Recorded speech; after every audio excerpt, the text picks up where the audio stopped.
con los Maxi Abogados, con Federico Anaya y con David Peña, que les agradecemos muchísimo, muchísimo que nos acompañen y así les vamos dando entrada. Y bueno, pues hemos visto en la mañanera este día cómo pues el presidente ha señalado que la industria eléctrica pues es una industria estratégica de interés público y bueno, pues lo que se quiere es darle todo el poder o un poder importante también a los privados y eso también es parte de lo que está aquí de fondo. Ya estoy viendo aquí a Federico. Federico, muy buenos días. ¿Cómo estás? Bien aquí, buenos días. Buenos días, Federico.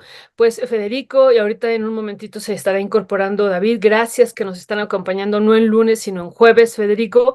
Y pues hemos visto que ayer la segunda sala, que también ese es algo que vamos a abordar, hay muchos temas que vamos a abordar, pues votó por declarar, ya nos dirás tú, porque también teníamos todo un debate si está siendo declarada inconstitucional la ley de la industria eléctrica o se está haciendo pues énfasis en esta parte de que se viola el principio de competencia, de libre concurrencia y de desarrollo sustentable, como dice en el comunicado, o son ambas. Y bueno, y esto que ha habido de este empate en esta segunda sala y cómo pues se brinca, decía el presidente, todos los procedimientos que habría para tener un voto de calidad de el presidente que está dirigiendo esa sala. Ya nos dirás sobre estos primeros, sobre este primer tema y después abordaremos lo de Juan Collado. Federico, ¿cuál es tu primera valoración?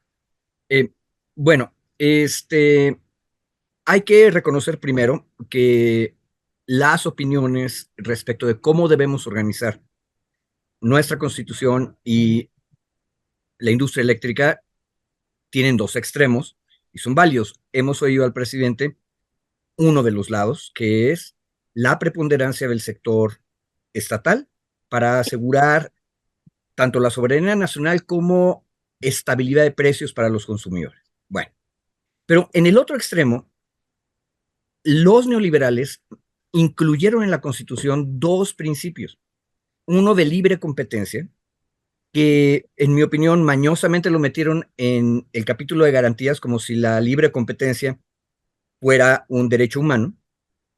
Y la Corte se ha vuelto el gran defensor de ese, entre comillas, derecho humano a la libre competencia. Y se vale, no es una mala idea si la pensáramos desde el lado de los consumidores, por ejemplo, ¿verdad? Pero la experiencia también lo dijo el presidente hace un rato, nos dice que en materia del mercado eléctrico, el modelo que se implantó en la época de Peña Nieto, lo que ha provocado es aumento de precios. Entonces los consumidores no ganan. Bueno, ahora esas dos ideas están confrontadas en la segunda sala de la Corte. Y ahí yo solamente quisiera poner las reglas. La Corte tiene 11 ministros y ministras y tiene dos salas. La segunda sala, que es la que sesionó, tiene 5 miembros. Si se fijan, siempre son números impares, con el objeto de que discutan mucho los ministros y las ministras, pero al final de cuentas votan si no están de acuerdo y gana a un lado. ¿Sí? Bueno, ¿cuál es el problema? De entrada, había una controversia respecto del ministro Lainez Potisek, Ujú.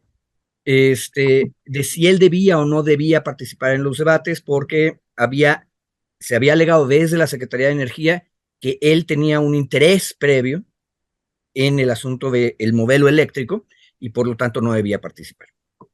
Y una cosa inesperada, en mi opinión, es que él se excusó, porque la Corte hasta ahora había venido diciendo solo el ministro o la ministra pueden decir que se salen, no han aceptado hasta ahora que alguna de las partes, el gobierno que está defendiendo la ley o los amparistas, y, introduzcan una recusación. Entonces uno no se esperaba eso, pero Lainez dijo, yo me salgo. Entonces ya no tenemos 5 votos, tenemos 4. Y los 4 votos se dividieron en los dos modelos, el estatista y el de libre competencia. Y ahí votaron del lado de estatista la ministra Yasmín, y la ministra Lenial, que acaba de entrar. Entonces quedaron empatados. Ahora, ¿cuáles son las reglas cuando hay un empate en una sala? Ujú. Una cosa bien interesante, el artículo es el artículo 17 de la Ley Orgánica del Poder Judicial, y ese artículo no ha sido modificado desde que esta ley orgánica entró en vigor con la gran reforma de Sevilla, o sea, con la Corte, Tribunal Constitucional. Y lo interesante es que este artículo y su primo hermano, que es la regla para los debates en el Pleno de la Corte, tienen la misma lógica. Lo que tiene que prevalecer en la Corte es el debate. Entonces, la regla, tanto en Pleno como en salas, es: si por cualquier cosa llegamos a un empate, hay muchas maneras. Puede ser como ahorita que se fue Potisek, y nada más quedaron 4, pero puede haber otras razones, digamos que haya un tercer grupo que decide tener otro proyecto distinto, entonces quedan en empate 2 posiciones. Cuando hay un empate, lo que hace el presidente de la sala es pedirle a otro ministro que prepare otro proyecto, tomando en consideración lo que los dos lados dijeron, para ver si se logra un consenso y una decisión unánime. Pero entonces ya no se decide en ese momento, en esa sesión, se van a una siguiente sesión, dando tiempo para que se haga otro proyecto, o sea, pueden ser semanas de espera. O sea, ayer no se debió de haber decidido, perdón. Exacto, Ujú, exacto. exacto. O sea, de entrada ese primer paso no ocurrió, Ujú. decidieron. Pero fíjate lo que es peor, ya que llega el segundo proyecto tomando en consideración un lado y el otro, si otra vez no llegan a un consenso, entonces la sala le avisa al presidente de la Corte, que en ese caso era la ministra Piña: oye, presidenta de la Corte, no nos pusimos de acuerdo por segunda vez. Y entonces la presidenta de la Corte, por turno, es decir, agarra una tómbola, y le dice a un ministro o una ministra de otra sala, de la otra sala, que se vaya a la sala donde están empatados, que analice el último proyecto y que vaya a una tercera sesión y emita su voto. ¿Sale? Entonces, fíjate, son 3 sesiones en el Sí. sistema del artículo 17. Y luego, si en esa tercera sesión, otra vez, por lo que tú quieras y mandes, vuelven a quedar empatados, solo entonces el presidente de la sala usa el voto de calidad. Hasta la Entonces, tercera sesión. la tercera, entonces, yo no terminaba de entender por qué la ministra Lenia Batres incluso se había ido al Twitter y había dicho que había un fast track. Pero cuando revisé estas reglas, y luego lo más importante, es este artículo no ha sido modificado desde el inicio del sistema. Es un artículo hecho para que la Corte discuta. Y en eso nadie podría estar en desacuerdo, ¿verdad? No importa que unos sean verdes, otros azules, otros rojos y otros blancos. Y a mí me parece gravísimo que no hayan respetado el sistema. Porque entonces, fíjate, hasta el financiero, está en la derecha, dice, pues debe haber unos intereses muy fuertes metidos ahí, ¿verdad? Muchas gracias, Federico. También ya está David. David, muy buenos días y muchas gracias por acompañarnos. Decíamos en lugar de lunes, jueves, y realmente pues ha ocurrido un acontecimiento importante, importante para este gobierno y para este país. Pues dice el presidente, se echa abajo la ley de la industria eléctrica. ¿Y cuál sería tu primera valoración? Estábamos hablando ahorita, David, sobre esto que ocurrió en la segunda sala, de que no se respetó el procedimiento y el día de ayer, pues se ha detenido esta ley, David. No, bueno, gracias igual por invitarnos, mi querida Violeta. No es en lugar de lunes, sino además de lunes, que nos inviten el día de hoy. Mira, yo creo que justo estaba revisando el tema de la ponderación del voto, digamos, de este voto de calidad que decía Federico, y el artículo 7 que hace referencia a Federico, bueno, primero coincido con él, no se había utilizado esto del voto de calidad en ninguna de las salas, o bueno, no hay precedente, cuando menos cercano, probablemente se ¿Nunca, puede David? utilizar. Pues no, yo no tengo precedente y varias de las notas que se han revisado es que no hay precedentes Mm, cercanos. Probablemente se utilizó hace 90 años o no sé cuánto, pero exacto. en los precedentes cercanos, digamos del 95 para acá, que es la reforma del Poder Judicial, la grande del Poder Judicial de la Suprema Corte, no se tenía un precedente sobre esta digamos, el ejercicio del voto de calidad. Lo que hacía referencia Federico, y a mí me quedó la duda, justo estaba estudiando también, precisamente como no hay precedentes, hay pues muy poca materia de estudio, más bien es la interpretación de lo que se hace de la norma. Y el artículo 7 que hace referencia a Federico, o sea, exactamente como él dice, si hay empate, se manda una segunda sesión, se manda un proyecto. Entiendo yo que se refiere a las discusiones en el Pleno de la Suprema Corte. No, no. Digo, es como pregunta, no estoy rebatiendo a Federico, ¿no? Sino más bien No, como eh, intentando eh, clarificar. Sí, Federico. el sistema funciona en los dos lados. Hay una regla para el pleno y luego la regla paralela, igualita para la sala. Mm. Ok, y entonces ahí habría, digamos, asumiendo eso, el artículo en el que se basa o en el que se está utilizando, digamos, el ministro para hacer esta discusión, ¿no? Es una interpretación que se hace aquí en la ley de amparo, que es la referencia que hace el propio Poder Judicial, o en este caso el ministro que hace el voto de calidad hace esta referencia a la ley de amparo, que hace una interpretación, a su vez el propio ministro no siguiendo las reglas de la Suprema Corte, sino de la resolución de los amparos. Y Ujú. entonces ahí hay digamos, una doble vertiente de interpretación, por así decirlo, ¿no? El ministro dice, este supuesto, al estar resolviendo, a ver si me clarifico primero yo Sí. para poner claridad en mis ideas. El Cuando ministro Pérez Dayán, te refieres a él, ¿verdad? Sí, exacto, el ministro Pérez Dayán. Cuando hablamos de la Suprema Corte en acciones de inconstitucionalidad, controversias constitucionales en materia del Pleno, y o de salas, porque también puede resolver controversias y quejas relacionadas con controversias y acciones de constitucionalidad, es mi interpretación, creo que, yo no estoy poniendo las palabras del ministro, pero así creo que fue la interpretación, opera entonces lo que establece la Ley Orgánica del Poder Judicial. Pero como estábamos hablando en amparos en revisión, opera lo que dice la Ley de amparo. Ok. Es mi interpretación. Sí, muy bueno. Y el ministro dice, como estamos operando un amparo, opera o funciona, digamos, o activa más bien lo que dice la ley de amparo. Y la ley de amparo sí dice, si hay un empate, el presidente de la sala determina, o del tribunal colegiado en este caso. Eso, eso. Exacto, o del tribunal colegiado, que son tres personas, si hay un empate de 1-1 y no está el otro, el que tenga voto de calidad, ¿no? Es el que hace este voto de calidad. Es decir, aquí me parece que sí, o sea, necesitamos entrar al estudio de la interpretación, conocer el razonamiento de fondo, digamos, cuál fue el razonamiento legal, pero de entrada estarían estos dos supuestos, estas dos posibilidades. La que se haga esto que dice Federico, es exacto como dice la ley orgánica, y esta otra interpretación de la ley de amparo. Ahí me parece que es un tema, coincido con Federico, no se había estudiado, no se había hecho, es la primera vez que se hace, y por algo será, diría Federico ahí, los intereses que se están manejando. Eso me parece que Eso lo dijo el financiero. eso lo dijo el financiero y tú lo citas, ¿no? Entonces, me parece que ese es un tema, mi querida Violeta, que tendríamos que dejar no encorchetado, pero sí es un tema que se tiene que, digamos, analizar ya en el razonamiento de fondo, ¿no? En cuanto a la excusa del ministro Lainez, igual hay una solicitud de recusación, es decir, hay dos posibilidades para que tú no participes en una discusión.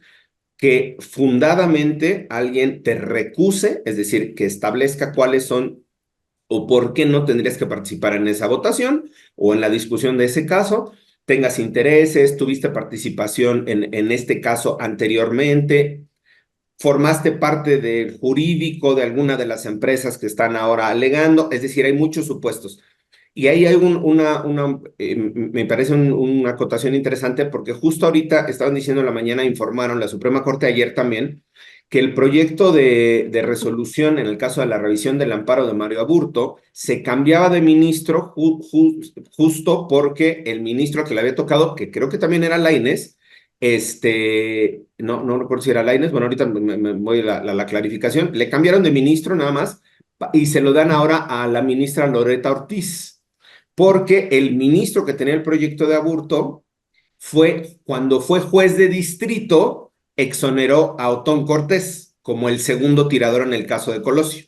Entonces, este ministro, cual ahorita se me fue el nombre, ahorita lo busco y lo clarifico, este ministro había participado como juez penal federal él absolvió a Otón Cortés y entonces le toca ahora el proyecto de Mario Aburto y él dice, o sea, me excuso yo porque no puedo tener participación porque tuve injerencia hace 15 o 20 años en este mismo proceso, no en la misma persona, pero en el mismo proceso. Esa es una posibilidad. En ese caso, por ejemplo, en el caso de Mario Aburto, este ministro, que ahorita le diré el nombre, dijo, yo participé en el proceso hace años, no puedo participar. Es decir, se excusa de participar.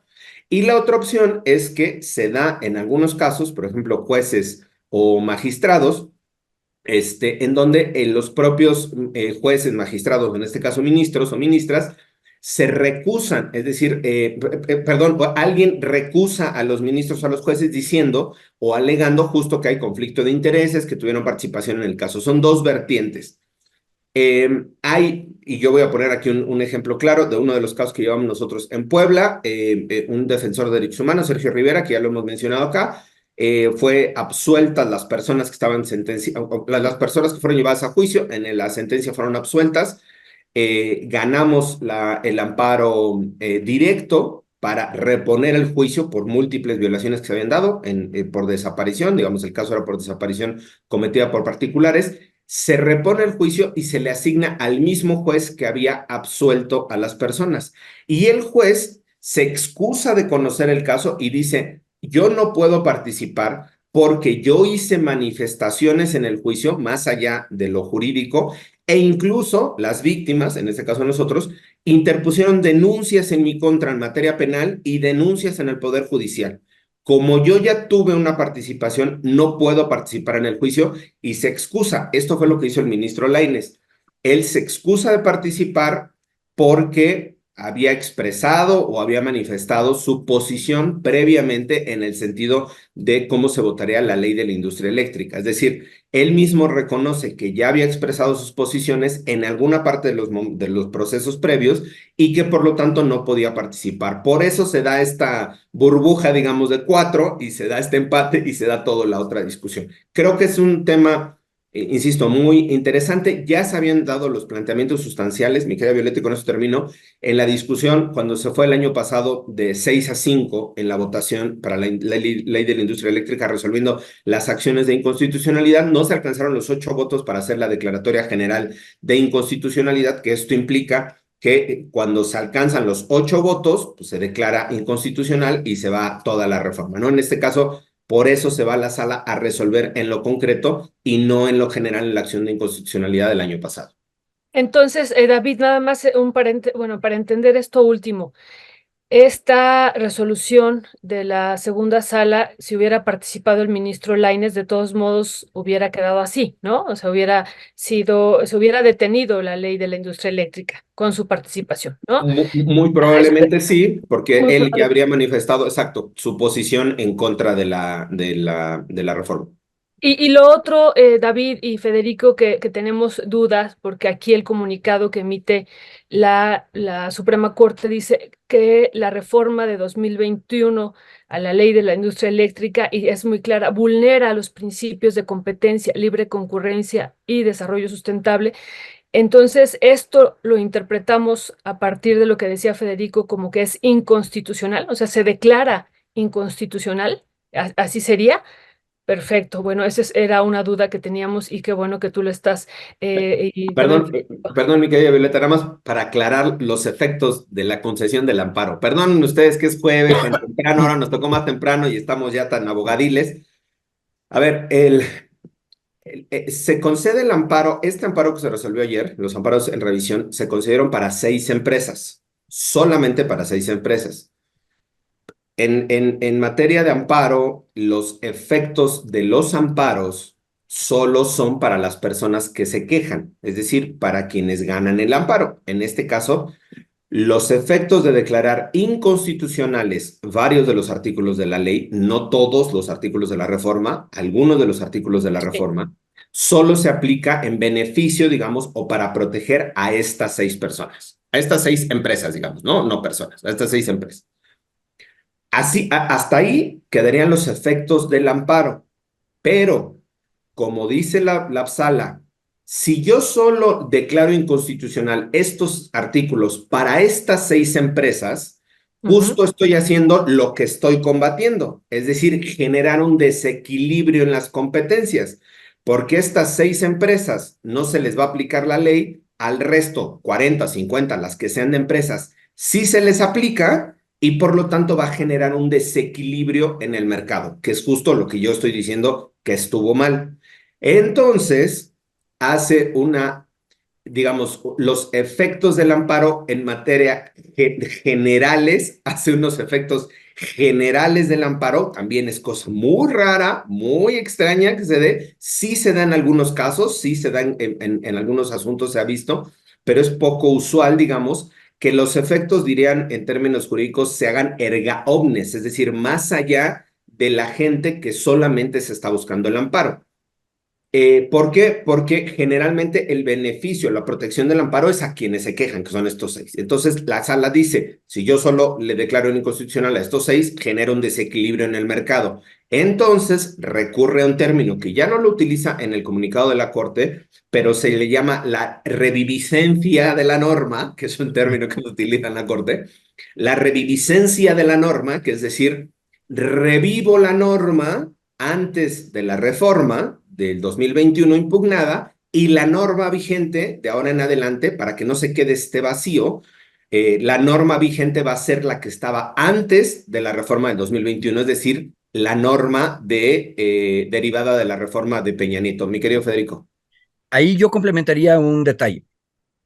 El nuevo sistema que empezó en el año 1996, con la Corte como Tribunal Constitucional, abrió esta idea de que la Corte puede efectivamente matar leyes para todos y ujú. revivir la reviviscencia de las leyes anteriores, que es un poder gigantesco. Y en mi opinión, así constitucionalmente hablando, a nivel general, es una cosa muy buena que haya alguien que revise para que presidente y legisladores no abusen y hagan bien las cosas. Pero el sistema de 1996 le puso muchas condiciones para que se aplique esto. Y la más importante de esas condiciones es que la Corte tiene que decidir con una mayoría calificada, tanto en el Pleno como en las salas. Y fíjense cómo se juntan todos los problemas de los que estamos hablando. Para anular para todas las personas, para todas las empresas, en este caso, las reformas eléctricas que se hicieron en leyes, se necesitaría una mayoría calificada de la sala. Y resulta que la sala no tiene mayoría calificada porque empataron. Ujú, Y tan empataron y no se pusieron de acuerdo que hubo que usar el voto de calidad. Fíjense nada más la locura. El que decidió es un ministro con ujú, su voto de calidad. Entonces, estamos exactamente en el otro extremo. Mientras el espíritu de la ley orgánica del Poder Judicial dice, si tú quieres destruir una norma, tienes que tener una mayoría calificada en la sala o en el pleno es de 8 ministros. Ahora resulta que una sala con un solo voto puede destruir una norma. Entonces, el tema es muy complicado y si se fijan, se han juntado varias cosas inusuales. Qué bueno que lo estamos discutiendo y, por cierto, qué bueno que ayer en la noche tuvimos un tuit de la ministra Batres, que luego ya ven que los ministros no tuitean y cada vez que sale un tuit de los ministros sale la Corte a decir que los ministros no tienen redes sociales, porque básicamente ese tuit daba estas líneas. Los tweets son diminutos, con todo los un poquito más grandes que hay ahora, pero qué bueno que tenemos estas líneas. Son varias cosas inusuales que han pasado y tenemos que discutirlas en público de la gente. Ojo, ese es otro detalle importante de esta ley orgánica del Poder Judicial Federal y de la gran reforma del 96.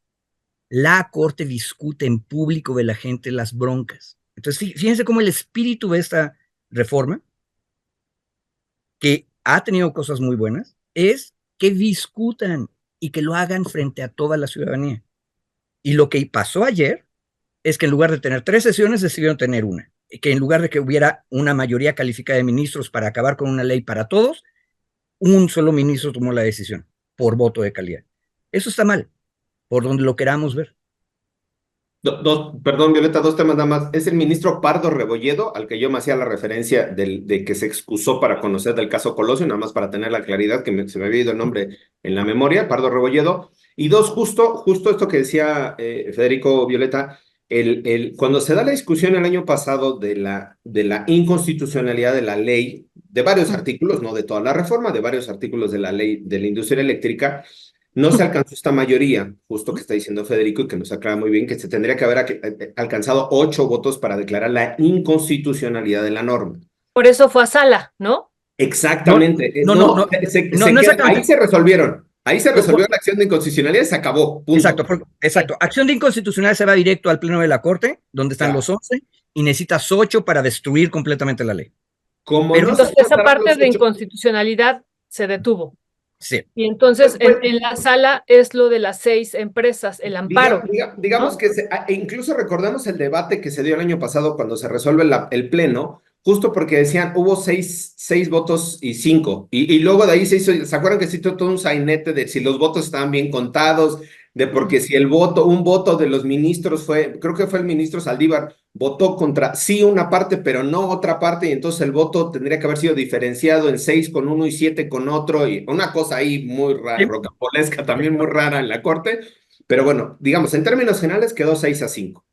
Como no se alcanzó la mayoría de 8, simplemente se resuelve la acción de inconstitucionalidad y se dice, no alcanzaron los votos para la declaratoria de inconstitucionalidad. Eso no implica ni que sea constitucional, ni que no sea inconstitucional, sino que no se alcanzaron los votos. Hasta ese momento se entendería que la norma sigue vigente. ¿Por qué? Porque justo no se alcanzaron los votos de 8. Como no se alcanzaron los votos de 8, la norma sigue vigente porque no hay un pronunciamiento de fondo sobre la constitucionalidad. Cuando se revisa, ahora, como si la acción de constitucionalidad hubiera alcanzado los 8 votos, todos los amparos que estuvieran ya presentados jalan en el mismo sentido. O sea, los agarra en coleta, digamos, ¿no? En rauda.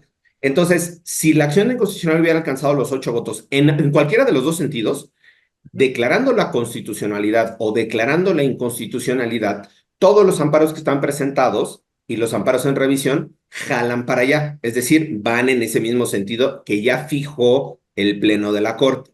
Como el criterio de la Corte, insisto, no fue mayoritario de los 8 votos ni en un sentido ni en otro, siguen vivos todos los amparos que se habían presentado. Y estos amparos, por la competencia en materia de competencia económica, le corresponden a la segunda sala. Se presentaron en un juzgado especializado en materia de competencia económica, se negaron o se concedieron, se fueron ahí algunos a favor, algunos en contra, suspensiones, tal, hasta llegar a la revisión a la Suprema Corte en la segunda sala. Y es entonces cuando la segunda sala, en la sesión de ayer, resuelve estos amparos, en alguna medida siguiendo los criterios o las discusiones que se dieron el año pasado en la acción de inconstitucionalidad, pero aquí, y coincido con Federico, tendría que haber sido los votos, digamos, claramente los votos mayoritarios. O sea, la discusión era 5 en la sala, muy probablemente si la INES hubiera votado hubieran sido 3-2, pero ahí ya nos Claro. hubieran quitado el tema del voto de calidad y la interpretación y todas estas cosas. Si la INES hubiera dicho, bueno, si yo voto, pues son 3-2-5, se acabó, es mayoría y se acabó, o sea, se acabó en cuanto a los votos. Hay que ver ahora en cuanto al fondo, ¿no? Que es uno de los temas. Y yo nada más para aprovechar, ya que les arrebaté la palabra, perdón, pero el tema del fondo de lo que está resolviendo la Corte era la segunda sala previsible o presumible que fuera en ese sentido, justo porque recordemos que la propuesta de la reforma inicial en materia eléctrica era constitucional, justo Sí, para cambiar estas reglas que se establecieron en la reforma de Peña Nieto, en la Constitución.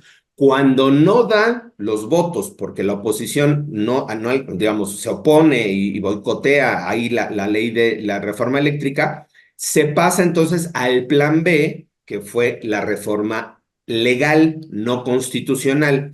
donde Y se incluía lo del litio también, David. exactamente, y ayer hasta cierto punto previsible, digamos, Porque si tú confrontas lo que dice la ley de la industria eléctrica frente a lo que dice la Constitución, claro que hay un choque. ¿Por qué?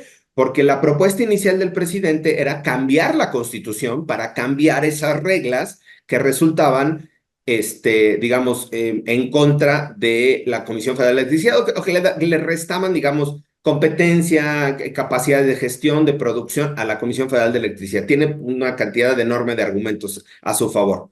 En el caso de la reforma presentada por el presidente, como no dio la reforma constitucional, se van a la reforma legal. Entonces, la sala dice, los principios para la competencia en materia de energía eléctrica están en la Constitución, tú no los puedes cambiar en la ley. Y entonces, por lo tanto, se declaran inconstitucionales porque te fuiste, digamos, al plan B, porque no hubo la reforma constitucional. Entonces, por eso, varios de los artículos de la ley orgánica, de la ley de la industria eléctrica, son interpretados por la segunda sala como inconstitucionales, justo porque los principios de la Constitución no se lograron cambiar justo por la falta de votos.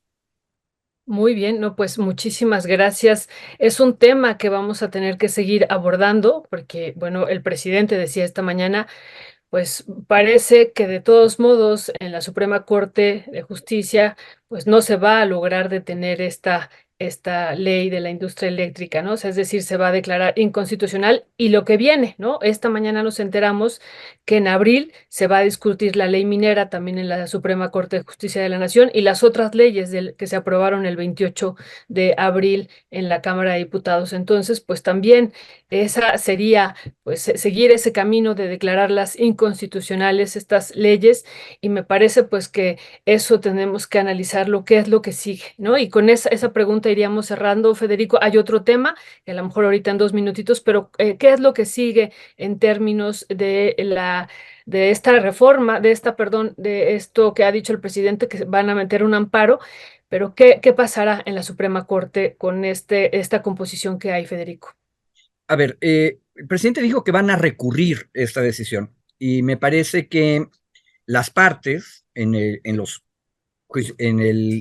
dos amparos que se estaban discutiendo, una de las partes es la Secretaría de Energía.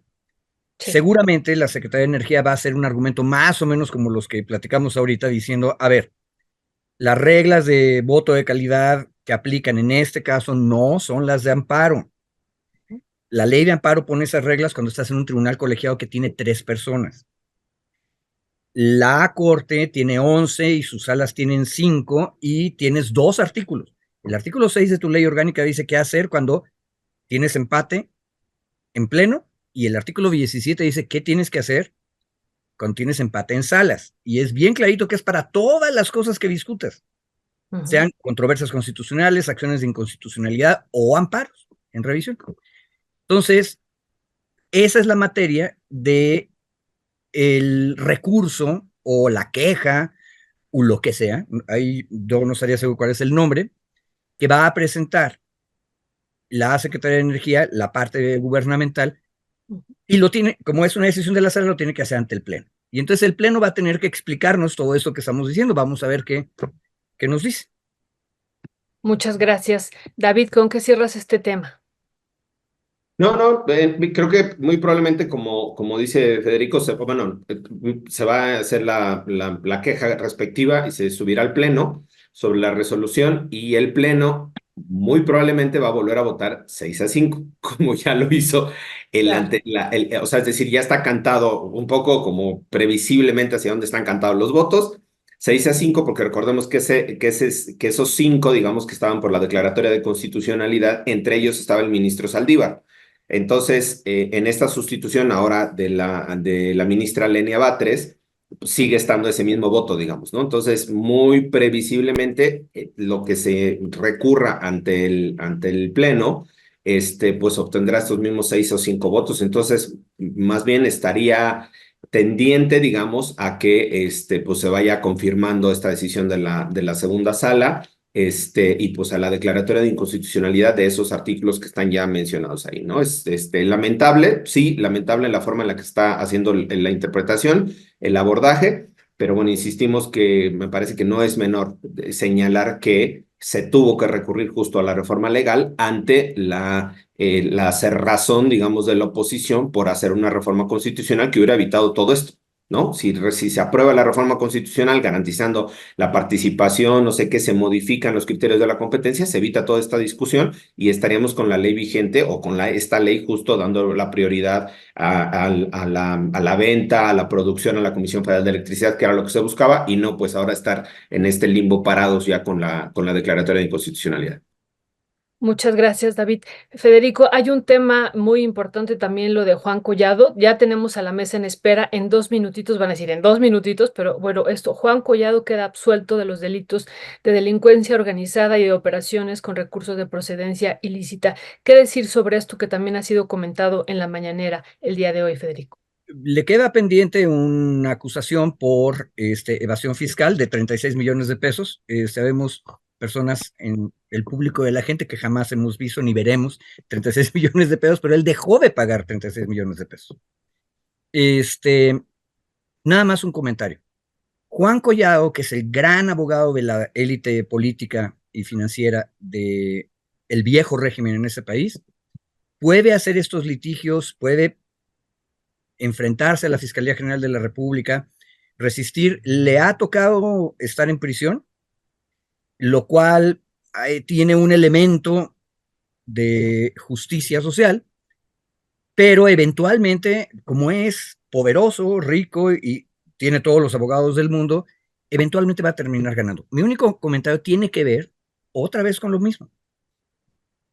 El litigio complicadísimo y difícil que discutimos hace un momento sobre la ley de industria eléctrica ha sido posible porque frente al gobierno tú tienes poderosísimos despachos privados que incluyen antiguos funcionarios del sistema energético en el régimen neoliberal y que están haciendo todo lo posible por boicotear cualquier tipo de reforma que detenga ese modelo. Y ahí hay una injusticia social gigantesca, porque resulta que pues, los que tienen más abogados tienen muchísimo más éxito en el largo plazo. Y por eso molesta tanto a la sociedad en general que la Corte tan flagrantemente, tan descaradamente, como este asunto de saltarse las 3 sesiones que tenían que volver a debatir para estar seguros, que decía yo, y le dé la razón de más rápido a estos poderosos privados. Es lo mismo, o sea, es la injusticia social que se transmite al sistema jurídico y al sistema judicial. Gracias, Federico. David, ¿con qué cierras este tema que dice Federico va a terminar ganando? Puedes hacer crossover con las mesas, si quieres, para seguirnos aquí en la discusión de lo de Collado, que parece interesante el tema de Collado. A ver, el tema de Collado tiene varias aristas. Entiendo el tema de hacer una aproximación aquí en este espacio. Primero, no me parece menor volver a colocar el tema de la Fiscalía General de la República. Hoy el presidente salió a irse en contra del Poder Judicial, que está podrido el Poder Judicial. Yo ahí hemos dicho en muchas ocasiones, hay muchas partes del Poder Judicial que es claro que se tienen que cambiar. Desde mi particular punto de vista, no se resuelve todo solo con la elección de ministros, magistrados, tal. Puede ser una vía, puede ser una opción, puede ser una salida, pero no resuelve el fondo del asunto, ¿no? El fondo del asunto en la procuración e impartición de justicia cruza también con el tema de procuración de justicia, no solo impartición.